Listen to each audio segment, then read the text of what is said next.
So there's someone by the window there. So guys, I went to buy 2 pregnancy tests. It is what it is, right? It is what it is. Yeah, so before all of that, let me take you back. And yeah, we'll find out together. Yeah, that's okay. But let me take you back. So for me, having a child, it's quite a challenging thing, and it's quite an exciting thing at the same time, because okay, fine, I wanted to watch this video where I was talking about my childhood trauma, and where I was talking about holding on to grief, or not grieving enough, and all those kind of things. So sometimes I feel like, for me, bringing in a child right now, or at least I'm in a state whereby I haven't fully healed, is not good. But at the same time, I feel like it's a great thing, because I feel like I'm gonna have a best friend there. I'm gonna have that support, someone who's gonna be like, depend on me, love me the way I need to be loved, or I don't know. But a child is a blessing. So either way, I feel like it's about a perspective. So I can look at this and be like, oh no, okay, fine. So how am I going to cope with a child? Or at least I'm still, yeah. But at the same time, if you look at it, it's such a great thing having a child. So okay, fine, guys, so let's watch this video, the next video, where I was talking about my childhood trauma and unprocessed grief, and how it has affected me, and all of those things. Yeah, so watch that video, and then we will find out together, okay, after this one. Hi guys, I believe that you guys are okay. I believe that everyone is well. Yeah, I'm heading to the wilds. I just need a moment with myself, because I'm about to make the most hardest and difficult video of my life. I'm going to talk about the things that I can say it feels so uncomfortable to be talking about them. So yeah, stay tuned. I love you guys.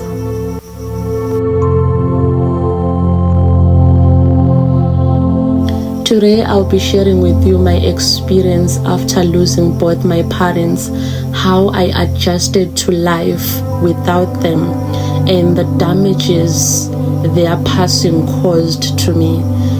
So I'll be sharing all of that, because after the death of my parents, I never grieved openly for them, and that has caused so much damage in me. So I'll be talking all about that, unprocessed grief, unprocessed pain.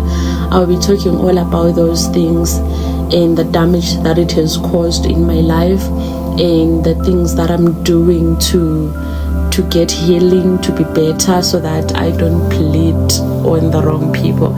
So if this is anything that you are willing to listen to, please stay tuned and listen till the end. Losing a parent is so weird, because you go through the rest of your life not being able to see or talk to them ever again. Would you still feel like you will? And every once in a while, it just hits that they are literally never coming back, and you feel the feeling of losing them all over again. At the age of 16, I've had to take care of myself with no family on my side. Growing up, I was the least favorite. I was often judged for being too sensitive. I was misunderstood. I tried so hard to change who I was so I can be accepted and fit in. I failed to learn and discover who I really was, who I really am.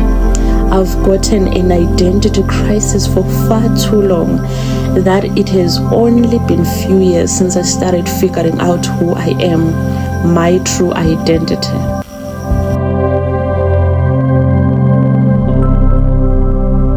talking about discoveries, I discovered that there is a tragedy or a good thing that happens every 5 years in my life. At 5 years old, I lost my dad. After 5 years, I lost my mom. After 5 years, my fate regarding school was decided. 5 years later, when I was 20, I moved to South Africa. And in that very same year, I found my father's side of family that I've been looking for quite a long time. And that's when I discovered that I had a brother and a sister, and I started building a relationship with them. Since the death of my mom, adjusting to life without her hasn't been easy for me. I've worked so hard and extra to earn my place in people's lives, sacrificed my own sanity, peace and comfort for others. I've worked hard, and I've even worked, or let me say, stay with some of my family members as their maid, just so they can do something for me.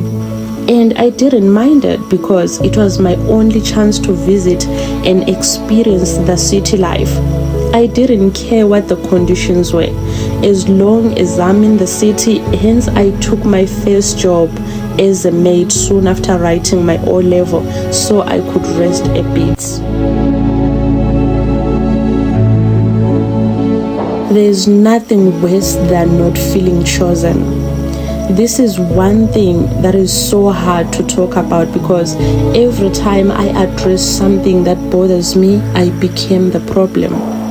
I once saw a quote on TikTok that says, crying alone because you can't tell your family members what is really going on in your life is another kind of pain. Well, that's my life. I face all the difficulties and challenges life throws at me all by myself. No one checks up on me.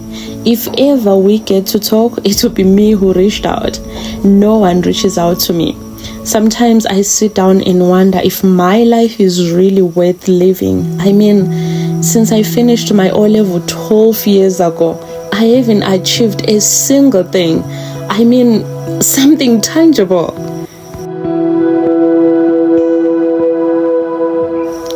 Most times, whenever I want to speak out, identify and acknowledge how I truly feel, I think of others if ever bezwa ngithi bazothini, and I go back into the shell of fear of being judged and misunderstood. I've been living for others my whole life, and I always find it hard to put myself first and not think about what other people will say. I believe it's time I live for myself because those people I'm worried about, whenever they are making their life decisions, they don't consider me at all. The passing of my parents. It turns out I'm not as over all of it as I thought. Well, let me take you back. After the death of my mom, I was raised by my great aunt for 6 years, and life wasn't easy at all. Not that it wasn't easy because she wasn't treating me good. It wasn't easy because I was used to being with my mom. I was used to the love of my mom. You know, I was used to having my mom always by my side. So adjusting to life, learning to live without her. Remember, I had lived with my mom my whole entire life. So now adjusting to life without her and embracing this home as my home for the rest of my life wasn't really easy. But I thank God for Glennie because she really made everything easier for me, you know.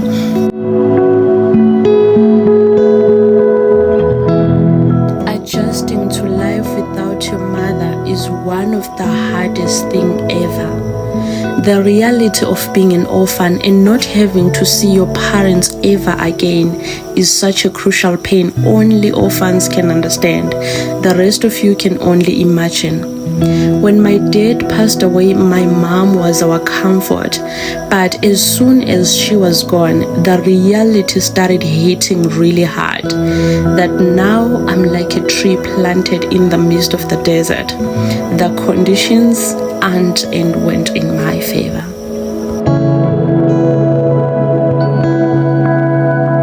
My guardians were not there for me emotional in a way that I needed them. I was well taken care of, but my emotional side was completely left out. Kufana lokuthi nxa ulima enye donkey or enye inkabi ilimale uyeke ukuma to dress the wound wena uqhubeka kulokhu uyitreata njengokuthi ezinye ziright zinjani yabona.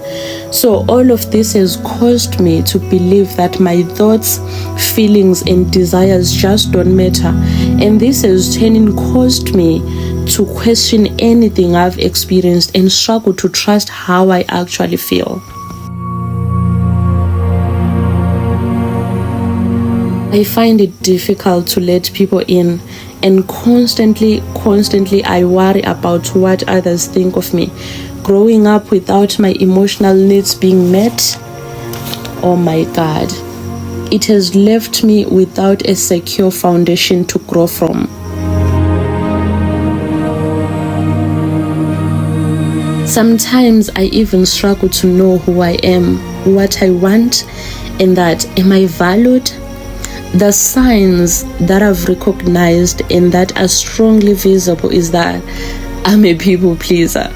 I do everything right by them, put them first at the expense of myself. Number 2, I'm easily upset and concerned by what others think of me. There is a freeway that is close by here, and it's like it's about to rain. So I think I've got only probably like 5 minutes. Yeah, I've got 5 minutes. I have to leave. I've been hiking. I was thinking maybe I'm gonna just sit down and talk to you guys, but I was just enjoying the view. I felt like I should just keep on going, just walking around.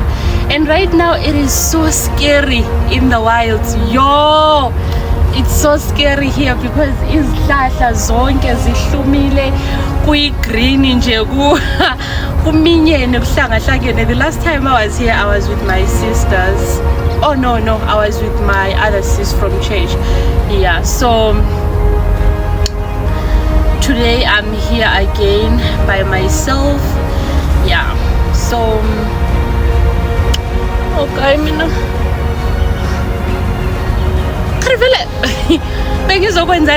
I'm so scared. Guys, this park is like a very huge bush and then I'm in the midst of it, you know. I have to go.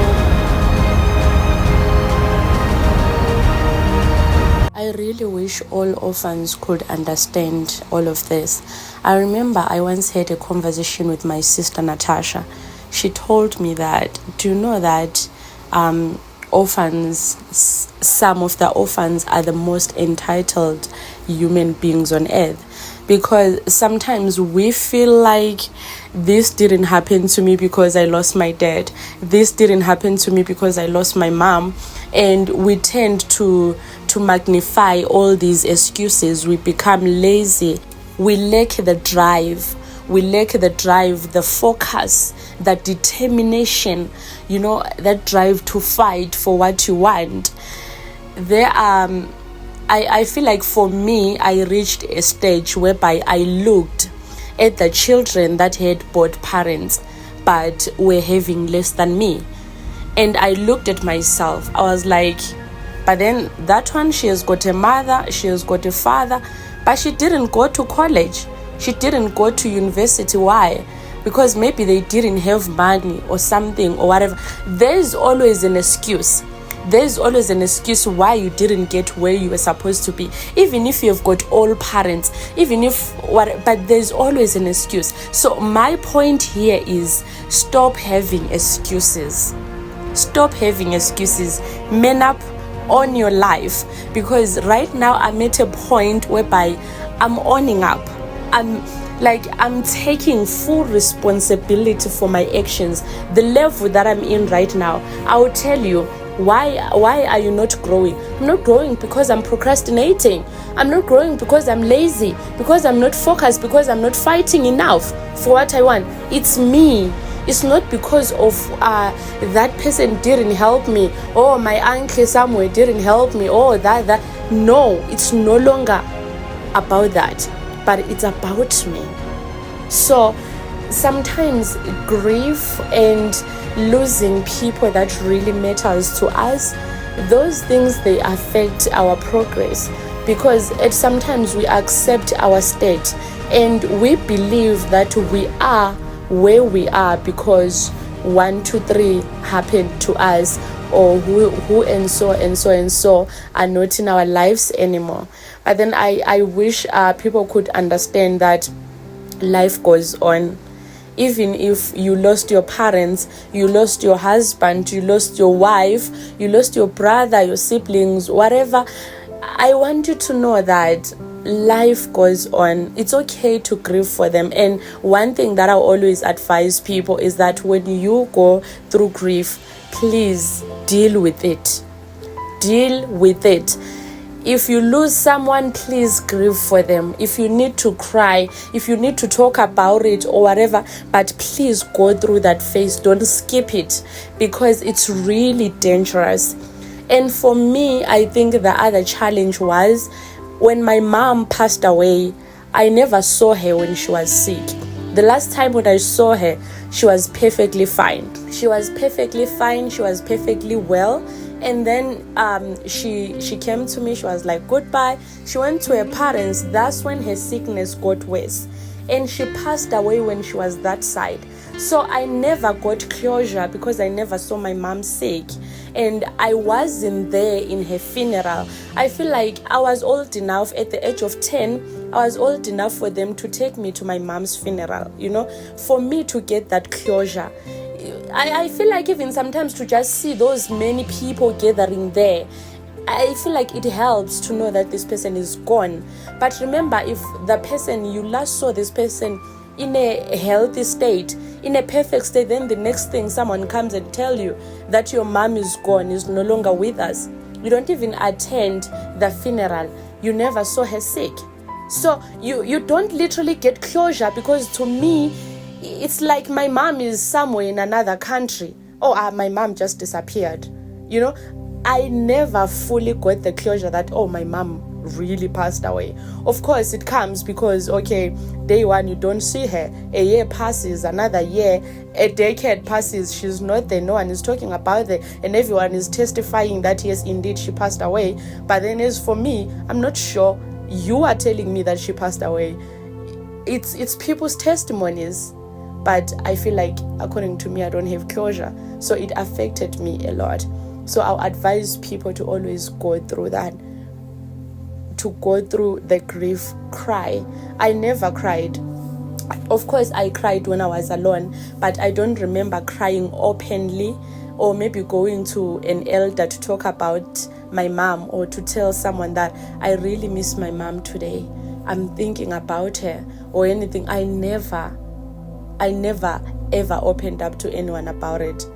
If ever I was dealing with it, I was by myself, crying, maybe behind the door or on the corner somewhere, or behind the house. I don't think they literally saw my grief, or they saw me crying or whatever. Perhaps they think I'm the strongest girl ever, but they don't know that I suffered alone for me to finally accept that my mom was gone.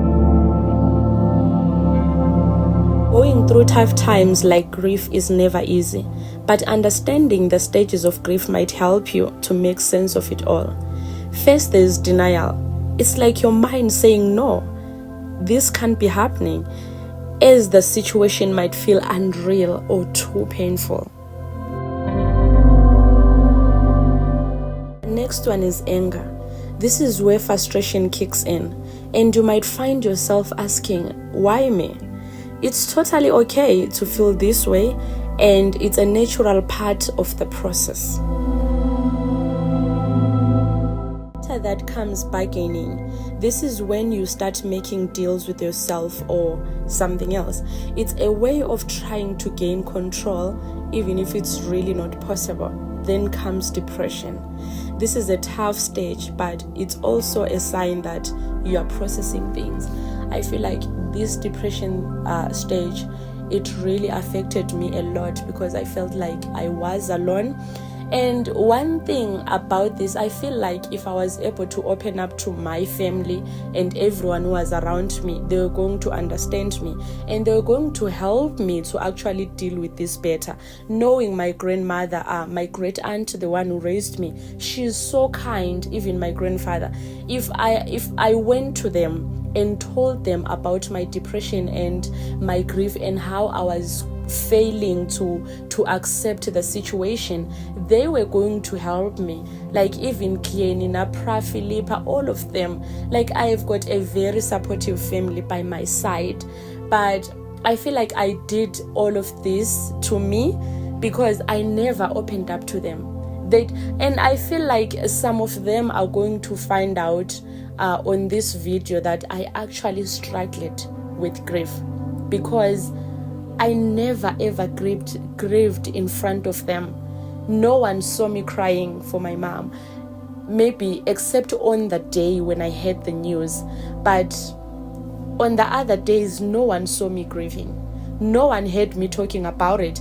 And knowing Ukieni, I know at some point she would have wanted to talk to me about this to make sure how I feel, but perhaps she couldn't because maybe she thought she's going to trigger something, and maybe she thought, if I bring this topic, maybe it's going to affect her. Maybe, I feel like they kept it to themselves because they were trying to protect me. That's my family.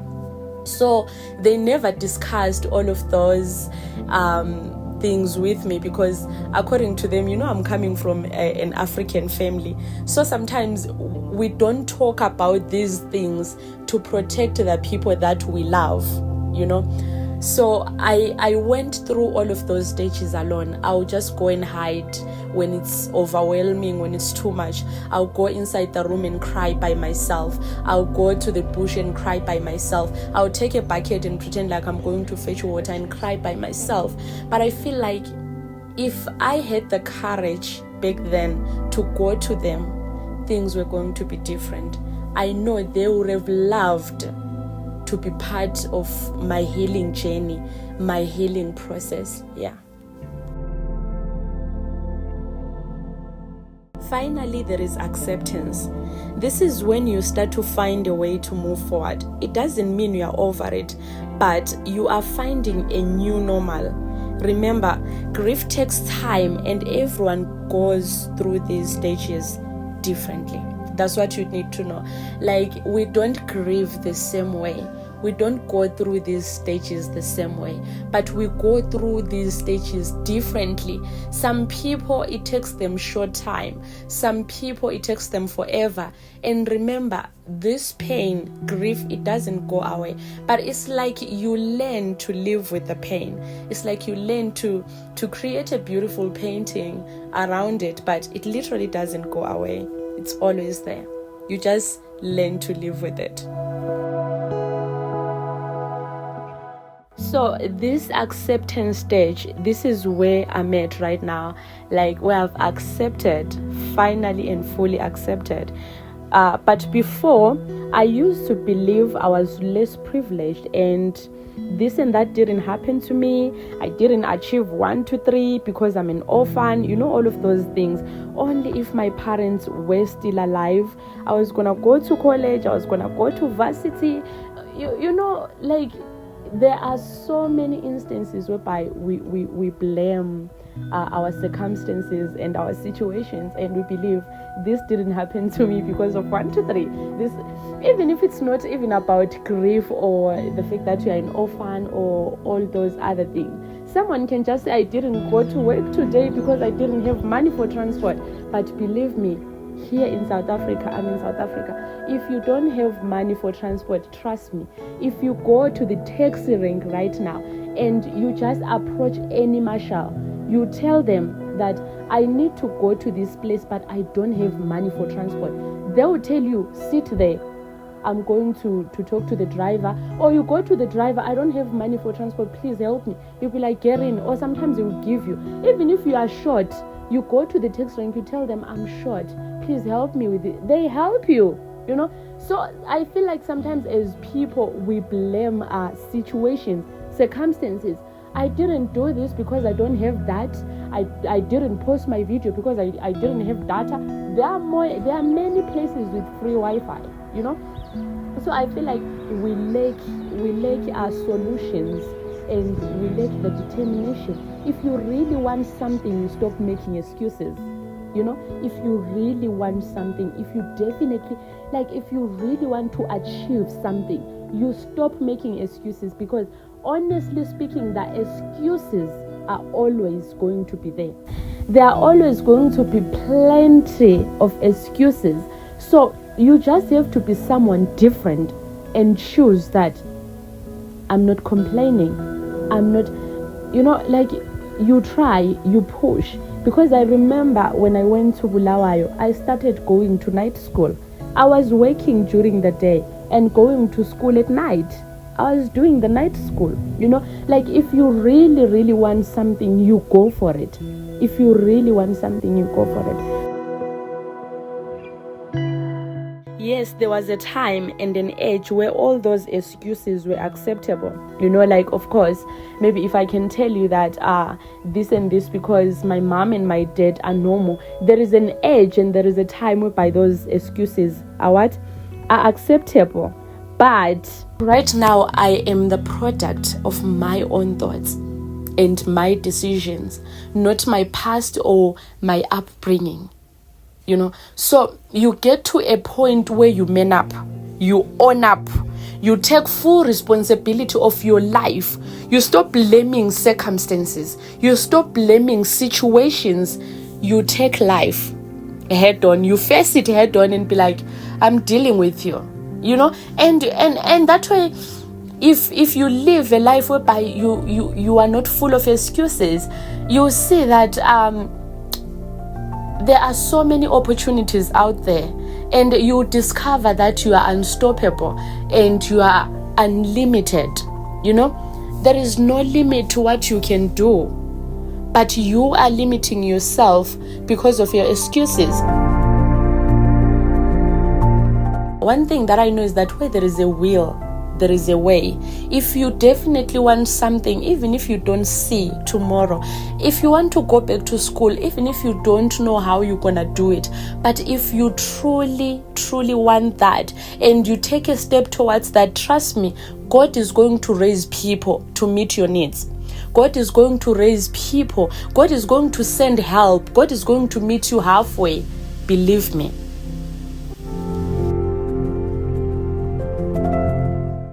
So I'll leave you with this. Live a life that doesn't have excuses. Don't live a life that is full of excuses. Live a life that is free of. And another thing that I would say is that don't justify your situation. Don't justify yourself. But instead, be positive and know that you are unstoppable. You are limitless, you know, and God loves you. And if you want something, if you truly want something, go for it and trust that God is going to make a way for you. Even if it seems to be no way today, but God is going to make a way for you. It may seem impossible right now. It may seem like you will never achieve this, you will never attain that goal and all of those things, but believe me, God will make a way as soon as you take a step forward. But don't sit down, don't be in one place and wait for everything to be perfect. Start ngaleso skhathi ungekho perfect. Start ngaleso skhathi kubuhlungu, kungavumi. Ungalindi ukuthi kuze kube perfect, kuze kuvume uze ube comfortable. Qala khona lapho ufila uncomfortable. Qala ngaleso skhathi ufila painful. You know, ufila so much pain, and know that I can do this, I can take the next step, and the rest just leave it to God. Trust God. leave everything to God, and He's going to make your life beautiful. I love you guys. Okay, now let's go and find out about this girl being pregnant. This is gonna be my second pee in the morning. They always advise to use the first one, but this is gonna be the second one. I'm just gonna use one right now. The other one I'm gonna use in the morning. I'm gonna use in the morning tomorrow, using my first urine. And now we wait. My God, my life is about, I don't know if I should look. Guys.